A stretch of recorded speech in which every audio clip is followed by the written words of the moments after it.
اعوذ باللہ من الشیطان الرجیم۔ پناہ مانگتا ہوں اللہ کی شیطان مردود سے۔ بسم اللہ الرحمن الرحیم۔ شروع کرتا ہوں اللہ کے پاک نام سے جو بہت بڑا مہربان نہایت رحم والا ہے۔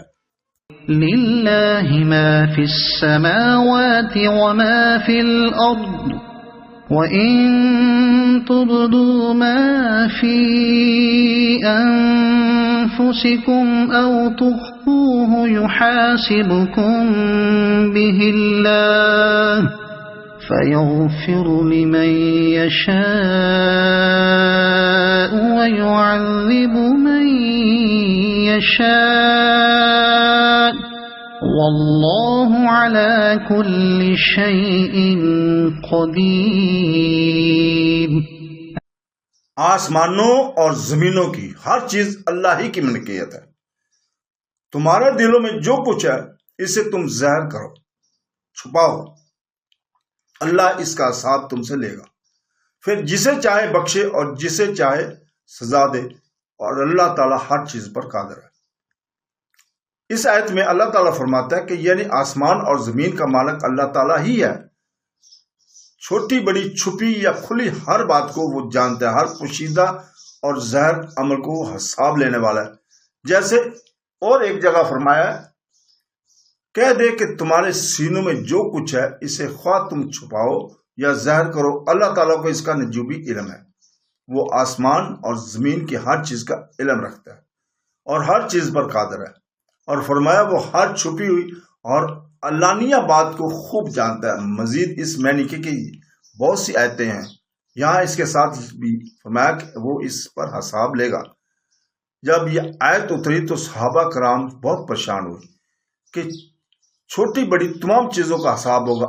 اپنے ایمان کی زیادتی، یقین کی مضبوطی کی وجہ سے وہ کانپ اٹھے تو حضور پاک صلی اللہ علیہ وسلم کے پاس آ کر گھٹنوں کے بل گر پڑے اور کہنے لگے، حضرت صلی اللہ علیہ وسلم، نماز، روزہ، جہاد، صدقہ وغیرہ کا ہمیں حکم ہوا، وہ ہماری طاقت میں تھا، ہم نے حتی المقدور کیا، لیکن اب جو یہ آیت اتری ہے اسے برداشت کرنے کی طاقت ہم میں نہیں۔ آپ صلی اللہ علیہ وسلم فرمایا، کیا تم یہود نصارہ کی طرح یہ کہنا چاہتے ہو کہ ہم نے سنا اور نہیں مانا؟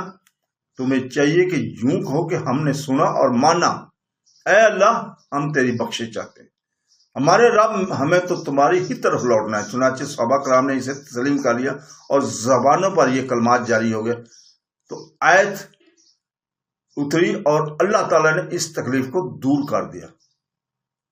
اور صحیح مسلم میں بھی یہ حدیث ہے جس میں بھی کہ اللہ تعالیٰ یہ تکلیف ہٹا کر جب مسلمانوں نے کہا کہ اے اللہ ہماری بھول چوک اور خطا پر ہماری پکڑ نہ کر، تو اللہ تعالیٰ نے فرمایا یعنی میں یہی کروں گا۔ انہوں نے کہا اے اللہ ہم پر وہ بوجھ نہ ڈال جو ہم سے اگلوں پر ڈالا۔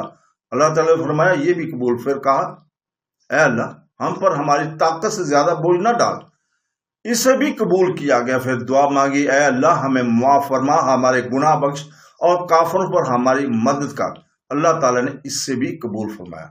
یہ حدیث اور بھی بہت سے انداز سے مروی ہے۔ ایک روایت میں بھی ہے کہ حضرت مجاہد رحمۃ اللہ علیہ کہتے ہیں کہ میں نے حضرت ابن عباس رضی اللہ تعالیٰ کے پاس جا کر واقعہ بیان کیا کہ حضرت عبداللہ بن عمر رضی اللہ تعالیٰ نے اس آیت کی تلاوت فرمائی اور بہت روئے۔ آپ نے فرمایا اس آیت کے اترتے ہی حال صحابہ کا ہوا تھا، وہ سخت غمگین ہو گئے اور کہا کہ دلوں کے مالک تو ہم نہیں، دل کے خیالات بھی پکڑے گئے تو بڑی مشکل ہے۔ آپ نے فرمایا کہو۔ چنانچہ صحابہ نے کہا اور پھر بعد والی آیتیں اتری اور عمل پر تو پکڑ طے ہوئی، لیکن دل کے خطرات اور نفس کے وسوسے سے پکڑ منسوخ ہو گئی۔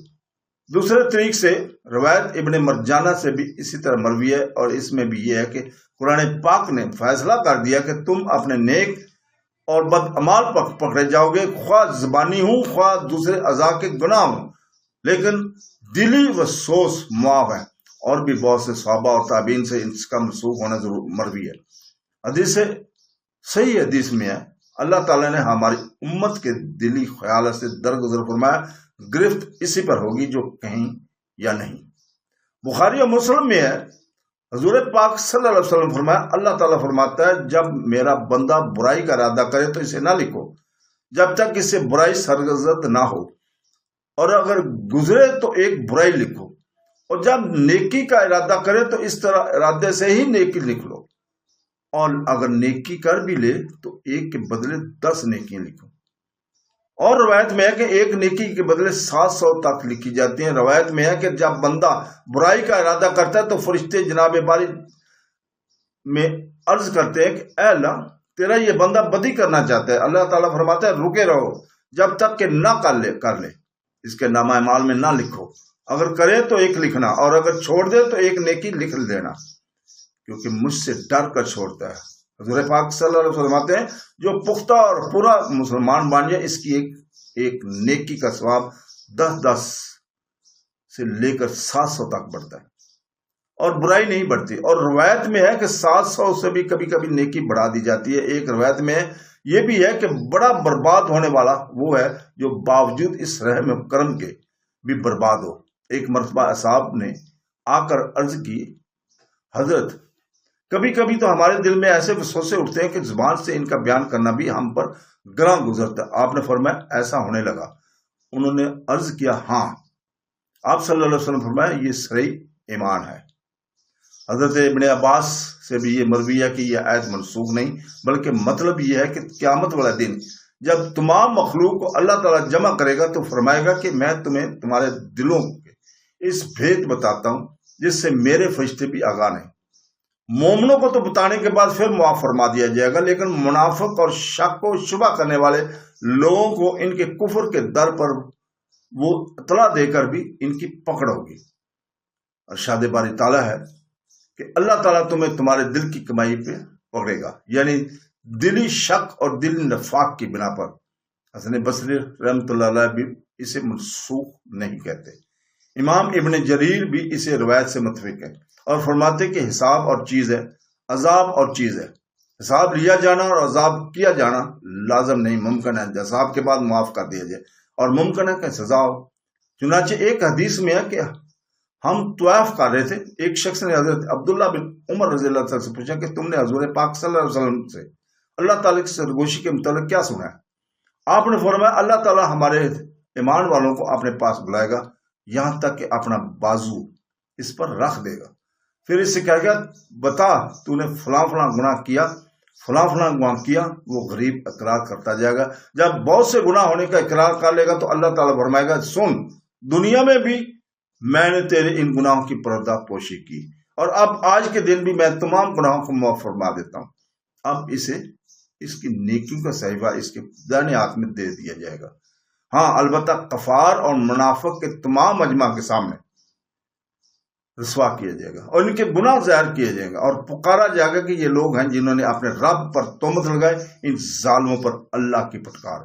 حضرت زید نے ایک مرتبہ اس آیت کے بارے میں حضرت عائشہ رضی اللہ تعالیٰ سے سوال کیا تو آپ نے فرمایا جب میں نے حضرت صلی اللہ علیہ وسلم سے اس بارے میں پوچھا ہے تب سے لے کر آج تک مجھ سے کسی شخص نے نہیں پوچھا، مگر آج تو نے پوچھا تو سن۔ اس سے مراد بندے کو دنیاوی تکلیفیں مثلا بخار وغیرہ تکلیف پہنچانا ہے، یہاں تک کہ مثلا ایک جیب میں نقدی رکھی اور بھول گیا، تھوڑی پریشانی ہوئی مگر دوسری جیب میں ہاتھ ڈالا تو وہاں سے نقدی مل گئی، اس پر بھی اس کے گناہ معاف ہوتے ہیں، یہاں تک کہ مرنے کے وقت وہ گناہ سے اس طرح پاک ہو جاتا ہے جس طرح خالص سرخ سونا ہو۔ ترمذی وغیرہ یہ حدیث غریب ہے۔ صدق اللہ العظیم۔